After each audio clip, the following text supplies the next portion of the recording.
যারা আগের পার্টটা দেখেছো তারা জেনে গেছো আমার বাড়িতে বিশ্বকর্মা পুজো হয়। তো যার জন্যই আমার বাড়িতে বিশ্বকর্মা পূজা তিনি হলেন এই গাড়ি।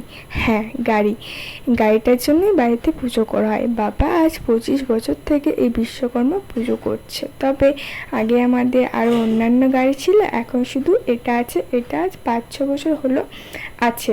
তাই বাড়ির পুজো শেষ করার পর আমরা এখানে চলে এসেছিলাম পুজো করাতে।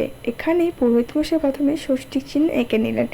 তারপর তিনি ফুলগুলো দিয়ে পুজো করার পর সেই ফুলগুলো শালুককানির মধ্যে রেখে এটা বেঁধে দিচ্ছেন। এটা মঙ্গলের জন্য বাঁধা থাকে। এটা প্রতি বছরই বাঁধা হয় এবং 1 বছর বাঁধা থাকে। প্রত্যেকবার গাড়ি ধোয়ার সময় পুজোর আগে এটা খুলে নেওয়া হয়, আবার নতুনভাবে বাঁধা হয়।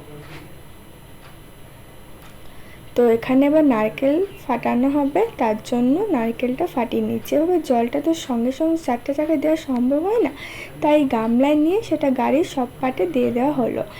এরপর গাড়ির 4টে চাকার নিচে লেবু রাখা হয়েছিল, সেটা গাড়িটা স্টার্ট করে ফাটিয়ে দেওয়া হলো। ব্যাস, পুজো কমপ্লিট। তাই মা আমাকে প্রসাদ দিয়েছে। সকাল থেকে উপোস ছিলাম, তো এখন প্রসাদ খেয়ে উপোস। তবে আজ আসি, টাটা।